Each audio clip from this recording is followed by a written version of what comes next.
Hi, it's Kaylee, the host of the Journey to Motherhood YouTube channel. Today, we have our expert guest on our channel, Kaylee McDevitt. Kaylee is a registered dietitian trained specifically in hormone balance, and in this video, she'll share how our hormones can affect getting pregnant and ways to balance your hormones to optimize your chances of getting pregnant. Kaylee joined us in our Facebook group community for an exclusive live, and it was so insightful. To join in on the conversation next time we have a guest in our Facebook group, join our group with the links in the description. I hope you enjoy the conversation. I'll let Kaylee take it away.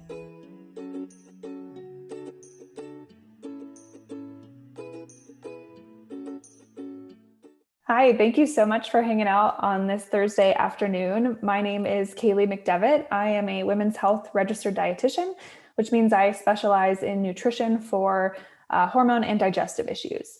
I run a virtual private practice, and I also teach other practitioners, particularly other nutrition practitioners, how to do what I do with my clients and use functional lab testing to help personalize our interventions. So if you are new to me, I do a lot of educating over on my Instagram. It's at KaelyRD. My name is spelled a little weird. It's Kaely. And my website is the same. It's KaelyRD.com. I'd love to hear from you over on Instagram and keep up with you on your journey. So I'm excited to talk to this group today, basically about how we can use nutrition to optimize our journey to conception, because there's a lot of control we have over our hormone health via diet and lifestyle. So the way that this will work is I have some visuals that I'm going to share my screen for periodically. If you follow me on Instagram, you know I'm big on infographics and visual learning. So that's kind of my style, and that's why I'll be intermittently sharing my screen. We're going to go through some hormone 101 stuff, basically just make sure we're all on the same page and up to speed. And then we're going to go through some foundational nutrition support for conception. And then I've got a bunch of questions from you guys. And if you've got additional ones, I'm happy to stick around and answer those too. So with that said, we will get things started and I will share my screen. So when we are trying to conceive, I think a lot of times we place the pressure or the focus on whether or not we get periods consistently, which is a great vital sign. That's definitely a metric we should be tracking. But the really important question here is, are we ovulating consistently and predictably? Because without ovulation, there is no conception. And without ovulation, there is no hormone production either. So really the primary focal point of our entire menstrual cycle is ovulation. So when you see the rest of the visuals that I'm going to show you and the things we're going to chat about today, improving our chances of conception really just means improving our consistency and predictability of our ovulation. So we're going to do a quick review of what this looks like over the span of the month. This may not be new information to you at all, but in my experience personally and with the clients that I serve, this information is not common knowledge, and it's really not taught to us. Like, I don't remember ever learning these things in health class other than the fact that I will get a period at some point. So we're going to take a few steps back to talk about this because I think it really drives home the whys behind the nutrition recommendations that I'll make too. So basically, this is what's going on each month of a menstrual cycle. So at the top, we've got what's going on inside the ovaries. We start with an egg maturing inside the ovarian follicle. We hit ovulation. We've got a nice arrow because this is the whole moment that we're going to spend our time talking about. And then after ovulation, that follicle becomes something called a corpus luteum. And that is a gland that will make 100% of the progesterone that you will make in that entire month. Now, if conception or fertilization did not occur, that corpus luteum degrades, and this triggers the start of a period, and then we loop back to the beginning of this cycle. Now, if we look at what's going on from a hormone standpoint, we've got a couple of interesting things going on that really make what's happening in the ovaries possible. We first have some stuff going on in the pituitary gland, which is in our brain, and we have the hormones FSH and LH. And these have a predictable and specific pattern over the course of the month that makes ovulation possible. So we've got follicle stimulating hormone doing just as the name implies, stimulating a follicle to mature an egg. This will go on up until ovulation happens. You can see there's a slight peak of FSH right at ovulation too, but LH, or luteinizing hormone, which is what's getting the corpus luteum ready to go, is the guy that actually is going to have the biggest surge that triggers the actual event of ovulation. Now, this surge doesn't happen unless there is also a surge in estrogen. So our ovarian hormones, estrogen and progesterone, have a predictable monthly pattern too. And estrogen's job is to gradually increase as this egg matures. It's going to hit its peak threshold, which triggers our brain to release LH, and ovulation happens. Once ovulation hits and we have that corpus luteum cranking out progesterone, we go from no progesterone to abundant progesterone in the second half of the cycle. And then once again, if no fertilization occurs, the corpus luteum degrades, both ovarian hormones decline, and we start this thing all over again. If conception did happen, instead we have progesterone staying high, and that's actually the hormone that will carry our pregnancy for us. And I go back to talk about these things for a couple of reasons. One is because we have to talk about what's going on in the brain if we're talking about fertility.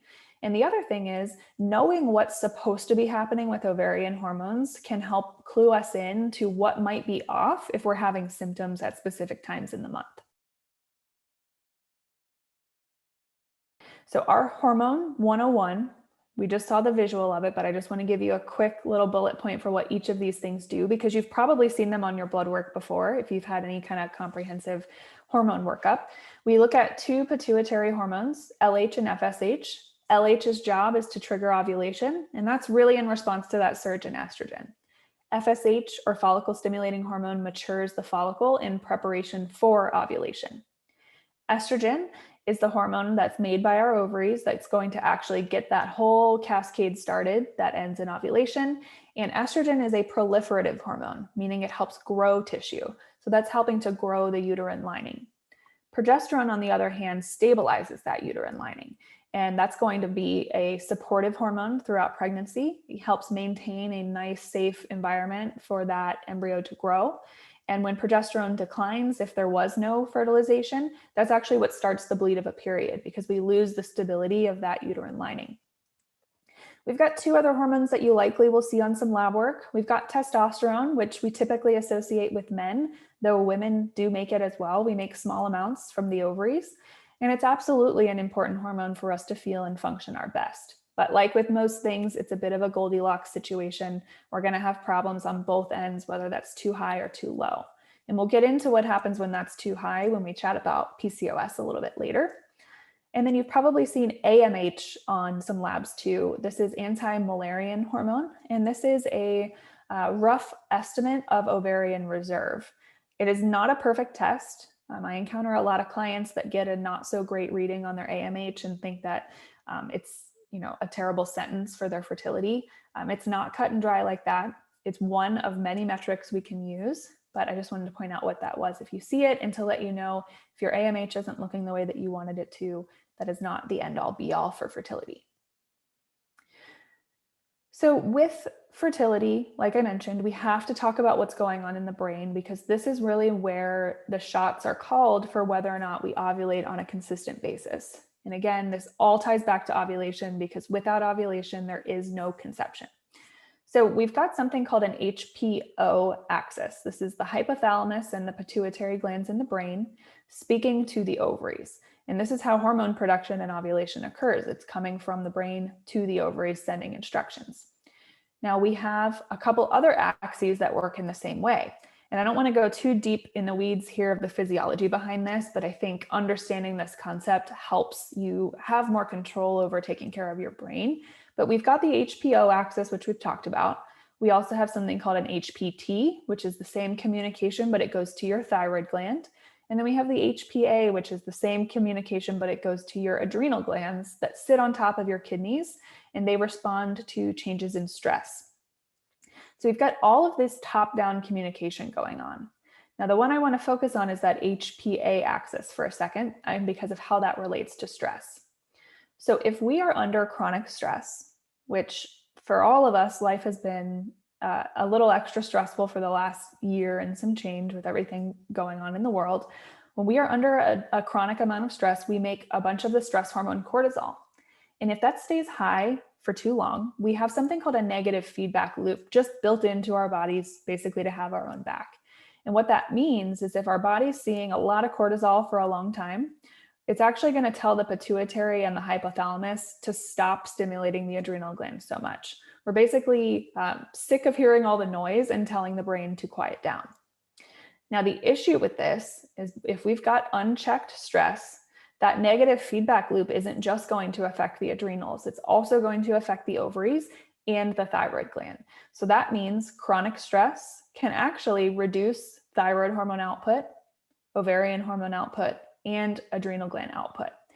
Now, thyroid hormones and ovarian hormones are going to have a direct effect on fertility. We need both of those to be optimal, and this is the connection between stress and fertility struggles that I really just wanted to drive home. Last but not least, our whole focus of our conversation is to remind you that it all comes down to what your brain perceives. Our brain is constantly taking input from the way that we live our life, so the food that we eat or don't eat, the types of exercise that we do, whether we're getting enough sleep, if our stress is managed, do we have a bunch of negative thoughts and beliefs about our fertility? Are we taking any medications that affect brain communication? And the brain's taking all that info and deciding, is it safe to procreate right now? And basically your brain's going to shut ovulation on or off based on whether or not it feels safe from these inputs. So the things that can interrupt this whole process, the HPO axis or consistent ovulation, are things that make the brain feel unsafe. That can be under eating. That can be too much exercise, or maybe exercise that's too intense based on the level of stress in your life. It can be poor sleep or circadian rhythm, which is our sleep-wake cycles being misaligned. It can be really high stress for long periods of time.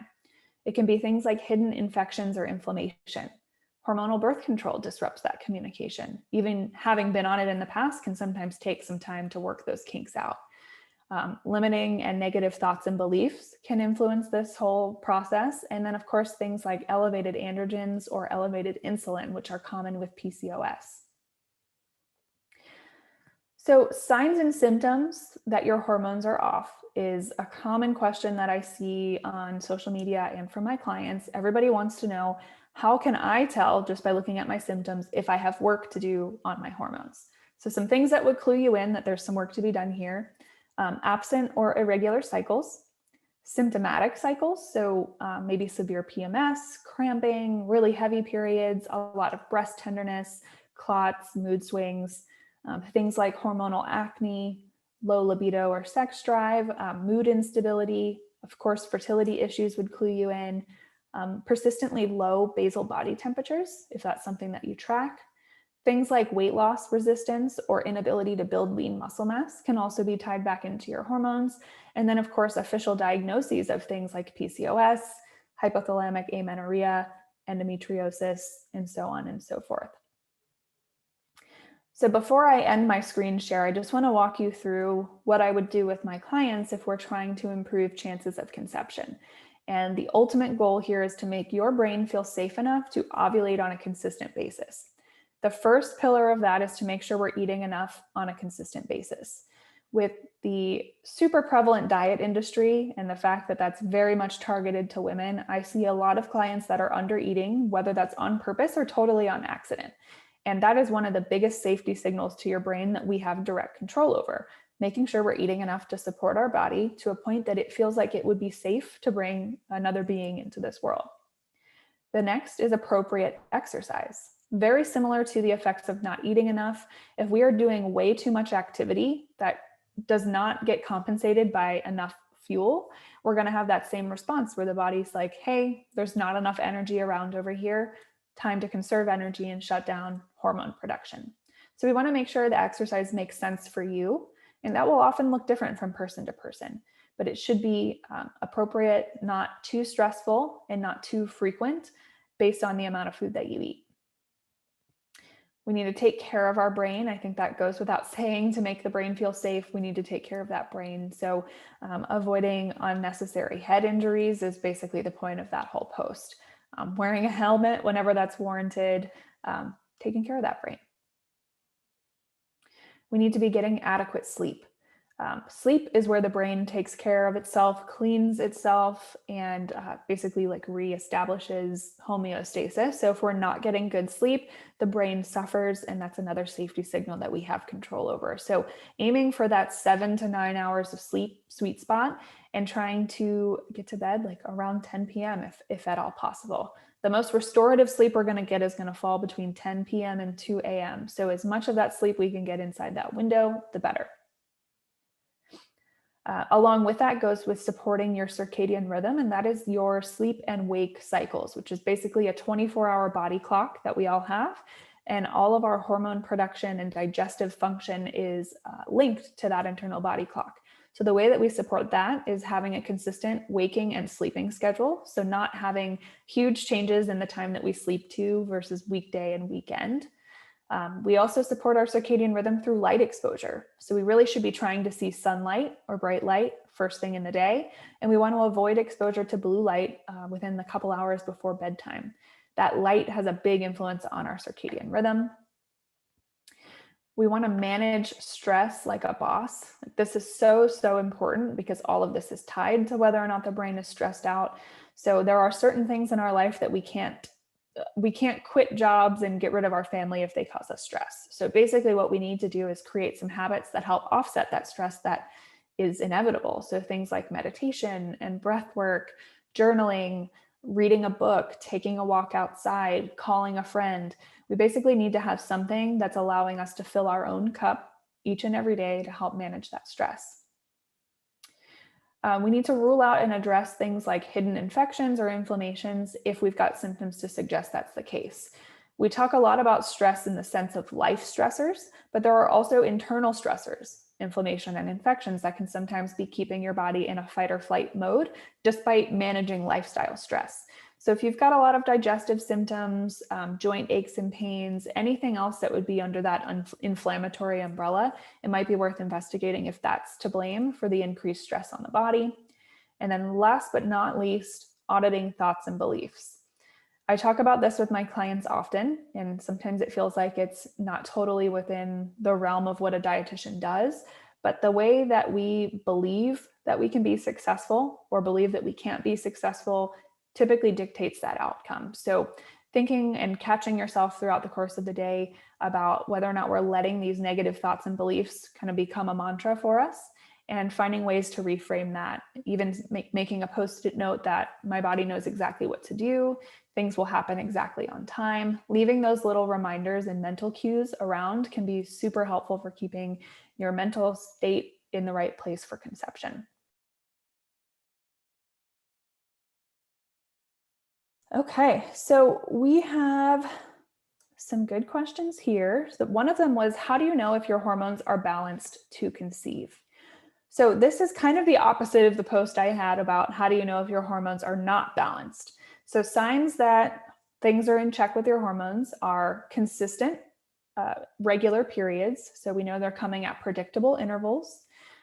They're not super symptomatic. So we're not having to miss days of work or school because we've got really bad cramps or migraines.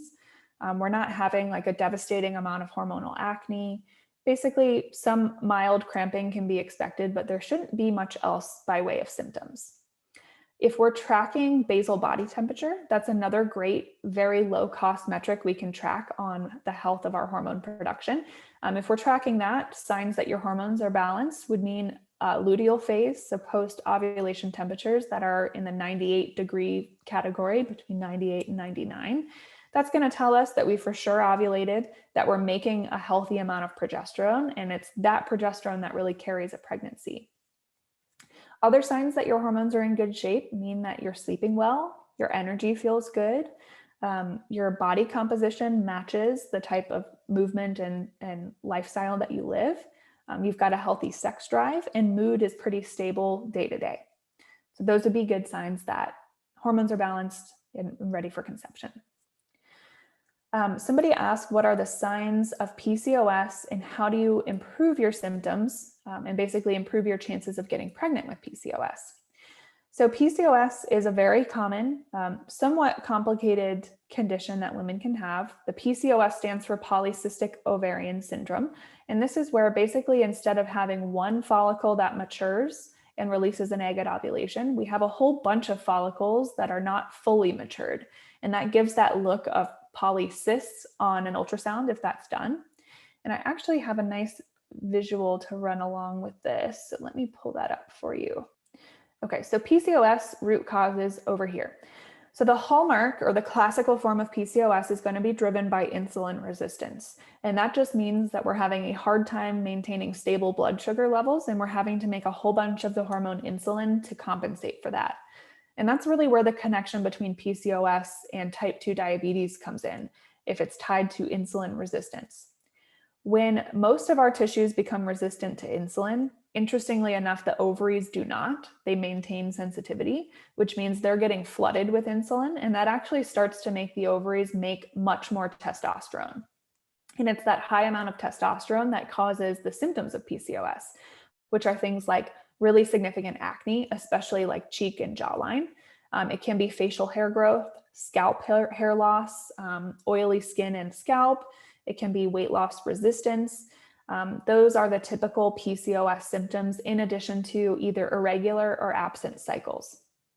There are a couple other things that can cause the same constellation of symptoms, but they are not driven by insulin resistance. Really high stress can cause elevated androgens too. Inflammation, nutrient deficiencies, underactive thyroid, and even being post-birth control can all cause very similar looking symptoms to PCOS. And because these are different root causes, they're going to have different ways that we address that via diet and lifestyle. Regardless of your root cause, there are a couple of priorities for PCOS management that I would recommend for anybody with PCOS. First and foremost, we've got to support balanced blood sugar. Balanced blood sugar is important whether or not insulin resistance is the case. And that's because that keeps our blood sugar steady all day, which keeps the rest of our hormones in nice balance and helps us feel and function our best. And the best way we can do that is to make sure that all of the meals that we eat contain a protein, a healthy fat, and a carbohydrate together. When we combine all of those versus just eating a carbohydrate by itself, we get a nice, steady, rolling hills type of blood sugar spread throughout the day, instead of big peaks and valleys that can come from either eating really concentrated amounts of carbs or going super long periods of time without food. So think balanced meals every 4-ish hours throughout the course of the day for stable blood sugar. We've got to manage stress. This is important really no matter who you are, but especially if you have PCOS. And that's, like we talked about before, can be picking up things like meditation, breath work, journaling, a gratitude practice, just simply sitting in silence, getting outside, basically something to fill your cup. We want smart movement for PCOS. So my favorite forms of movement that aren't going to be additional stressors would be walking, so 10,000 steps a day, and strength training. And the reason for the strength training is that we actually get a much more profound impact on blood sugar through lifting weights than we do from cardio. So if we can combine about 10,000 steps of daily movement with like 2 to 3 times a week of weightlifting, we're going to do some really good things for our metabolic health and our blood sugar. Plenty of sleep, because we've already talked about that being a significant source of stress. And then of course, anti-inflammatory eating. So meaning we're eating foods as close to their whole form as possible. So lots of fresh fruits and veggies, good quality animal proteins, anti-inflammatory fats, which really just means they haven't been processed. And a great way to think about that is, does it make sense for it to be an oil? So olives are oily on their own. It makes sense that if you squished an olive, it would become olive oil. Vegetables are not naturally fatty or oily. It doesn't really make sense for vegetable oil to exist, right? Like there had to have been a lot of steps of processing to convert vegetable over into an oil product. So always thinking like, did this make sense for this to exist? Or does this exist this way in nature? Okay, somebody asked, can BMI influence fertility? Yes, so BMI can absolutely influence fertility. I will say my personal opinion on BMI is it's not a great metric because it hasn't been updated since its first creation, and it really takes into account nothing about body composition or muscle mass. So there are often many women that are like completely healthy metabolically, but maybe they are active or athletic and carry around some muscle mass, which weighs more than fat mass, and will actually put them in an unhealthy BMI category. Outside of that circumstance, if there is truly excess body fat pushing you out of the healthy BMI category, that can influence fertility by way of insulin resistance typically. So if there's excess body fat, we know that there's excess inflammation, and we know it's likely that we have some issues regulating blood sugar levels. And we just talked about how that works in PCOS with basically changing our ovarian hormone output. That happens outside of PCOS too, just to a lesser degree. We had another question. What are the best foods to incorporate to help balance hormones? So there aren't any, as much as you probably see this on social media, there's no quote unquote superfood that's going to be the end all be all for fertility. It does not exist. But real food is what we should absolutely be focusing on in a balance that supports your blood sugar. So plenty of fruits and vegetables, good quality animal protein for those great amino acids, healthy fats. So olives, olive oil, nuts and seeds, avocados, coconut, things like that exist naturally in nature. And then a combination of high fiber carbohydrates. And the fiber in the carbohydrates is the other piece that's helping to keep blood sugar steady. So this can be things like starchy veggies. So potatoes, sweet potatoes, squash, beets. It could also be other grains like rice, quinoa. If you tolerate wheat, then breads, whole wheat products like that would work well too. All right, let's see what we've got here. What can you do to rebalance your hormones and ovulate after being on birth control for a long time? Okay, so that one, I've got a picture for you too. This is a huge passion area for me because I was on birth control for about 10 years, had a lot of symptoms on it, had a lot of symptoms when I came off of it. And when I was going through that, there really wasn't much information around for how to transition off birth control smoothly and how to regain a regular cycle. So I'm pretty passionate about making information on this topic available to more women. So when you are on birth control, we are taking synthetic hormones that are shutting off ovulation, because no ovulation means no chance of pregnancy. So that's how they are very effective at preventing unwanted pregnancy. Now, what those synthetic hormones do is they are pretty taxing on the liver, because the liver's having to constantly process those synthetic hormones. We also know, based on the somewhat limited research that we have, that those synthetic hormones change the gut microbiome. And they also deplete a handful of pretty important nutrients like B12, B6, magnesium, vitamin C. You can see them on the right-hand side here. These are the ones that we know from research are depleted by hormonal contraceptives. So when we are coming off of birth control, or maybe you're already off of it, there are a couple of things we can do to help ease the rate at getting back our cycle as efficiently as possible. So of course, supporting balanced blood sugar, everything we've already been talking about, managing stress, smart movement, plenty of sleep. The things that get different when we're talking about birth control is supporting our liver so we can help unburden basically the excess work that it's had. So this means we're drinking clean water, good filtered water. We're eating cruciferous veggies. So those are things like broccoli, cabbage, kale, Brussels sprouts, broccoli sprouts. Those have a compound in them that helps what's called phase 2 detox in the liver, the way that we get rid of toxins. We want to sweat often and stay hydrated. We want to eat quality protein because those amino acids or building blocks of that protein actually help us detox in the liver. Things like castor oil packs can be gentle liver support, and so can including bitter foods. So things that literally taste bitter. So cranberry, citrus, fennel seeds, those kinds of things can help stimulate bile flow and keep that liver healthy. In order to take care of our gut health, because that gets affected by hormonal contraceptives, again, we want to stay hydrated and have at least 1, if not 2 bowel movements each day. That's how we know that we're taking out the trash well. 20 to 30 grams of fiber a day is a good window to shoot for. Pre and probiotics, so things like fermented foods, a good variety of plant foods in your diet because they provide a variety of fibers that keep the diversity of your microbiome up. And then nutrients to focus on here being B vitamins, magnesium, selenium, zinc, vitamin C, and vitamin E. I know Premama has a post-birth control or a birth control cleanse product that I believe is getting renamed because it's applicable for a lot of different areas. And a lot of these nutrients are hit on there based on the research that birth control depletes these. Okay. Someone asked, if you're trying to regulate hormones, what is a good balance for amount of exercise? So as much as I wish that I had a blanket recommendation for this, it totally depends on the person, because we have to think about the fact that exercise is a stressor. Oftentimes it's a good one, but we have to factor in what other stressors do we have going on to dictate our capacity for exercise. For example, if generally life stress isn't too high, you're sleeping like a champ, you're eating good food, your energy is up, you have the capacity for more or more intense exercise. Now, on the other hand, if life stress is high, you're hardly getting any sleep, we're really not sure if we're eating enough, your capacity for intense exercise is not as high.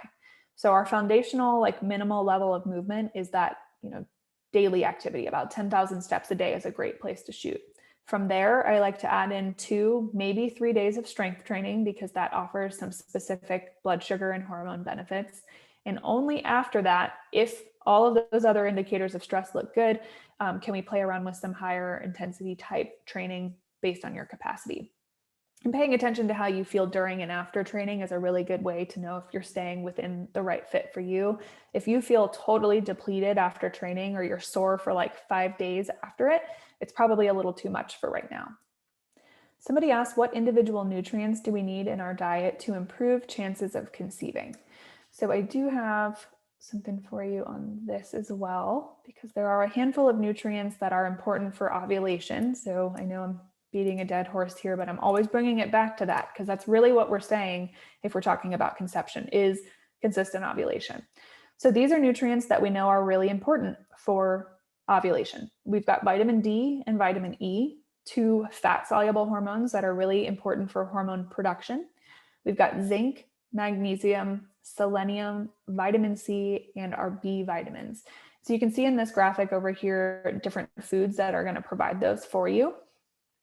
Many of these foods are great sources, though sometimes these do need to come in a supplemental form. That's where things like a prenatal can come in, because our soil is much more depleted today than it was 50 or 100 years ago. So even in the most perfectly designed diet, it can still sometimes be hard to get enough of these really important nutrients. Because beyond the presence of those nutrients in the food, the next thing that has to happen is we actually have to be able to absorb and extract those nutrients. And that is not a 100% absorption either. And so when you're looking at prenatal formulations, the reason why the dose is typically high on these nutrients is because we know absorption isn't 100%, and we want to make sure that bases are covered. Let's see.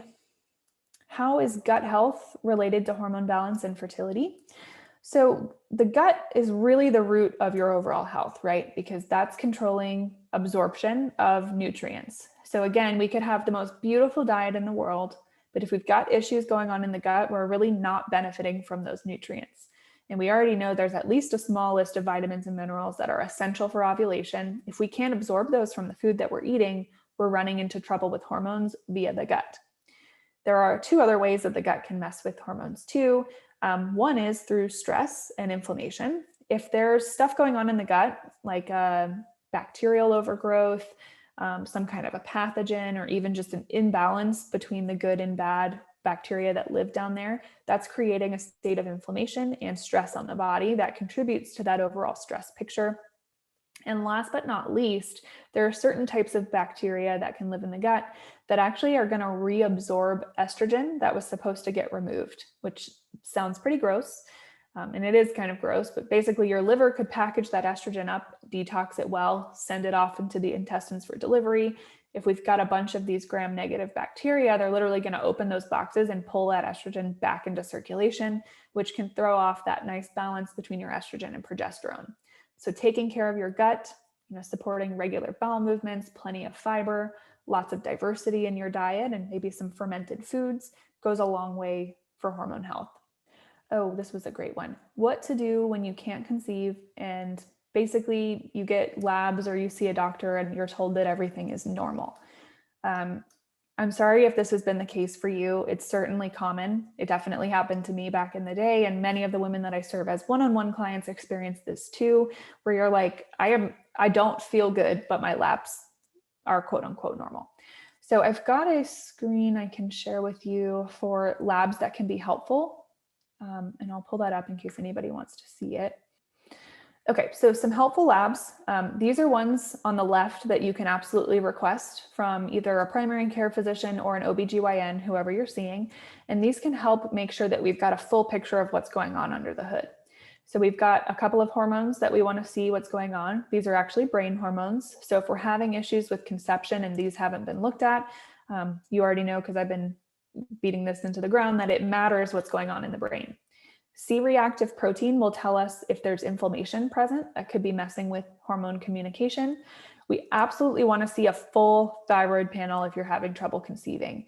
And that's because the thyroid is setting the rate of energy production in the body. So even just a slightly sluggish thyroid could mean we don't have enough cellular energy to ovulate.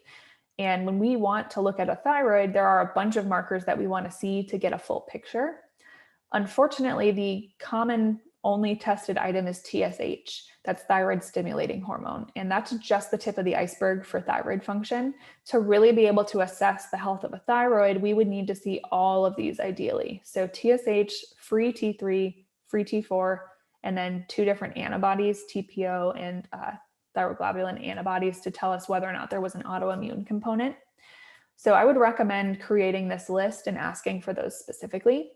We would also want to see glucose and insulin to see if there was any insulin resistance or blood sugar issues to blame. And then, of course, a handful of nutrients that would be really helpful to see that maybe have been missed or overlooked. If all of this is coming back normal, and another piece of that conversation is making sure that we're looking at this with the right reference ranges, because sometimes the standard reference range is just way too wide. It's not optimal. So looking at it with a narrower lens, or finding a practitioner that can help you look at that with a narrower lens and try to find things that maybe aren't optimal and are standing in your way. If all of this is inconclusive, that's where you can consider more advanced testing. Some of the stuff that we do in my neck of the woods would be like a GI map. That's a stool test looking at the microbiome. Dutch testing is dried urine testing for comprehensive hormones. It gives a huge picture of what's going on hormonally. We could be looking at individual micronutrients. We could be ruling out things like celiac disease, and even looking at genetics can be a helpful piece of that puzzle. So if you've got active symptoms, or you've been trying to conceive for some time and it is not happening, there's something going on that can be investigated. Lab testing can be a really helpful piece of that. So can that whole brain image that I showed you in the beginning, with the different ways that we can help make the brain feel safe. So I would definitely revisit that portion of our talk and make sure that we're checking all of the boxes there, because as far as interventions go, that's our low-hanging fruit, is making the brain feel safe, because a lot of those things can be simple and often free to implement. Okay, that looks like that was everything question-wise. I so appreciate you spending nearly 40 minutes of your Thursday hanging out with me and talking about this stuff. I love to do it and love to support you, and would love to hear what you thought. If you missed it in the beginning, you can find me on Instagram. It's at KaelyRD, and my website is the same, KaelyRD.com. So feel free to come say hello. I do a lot of educating over there. And of course, if you're looking for one-on-one help, I'm happy to help with that too. All right, take care.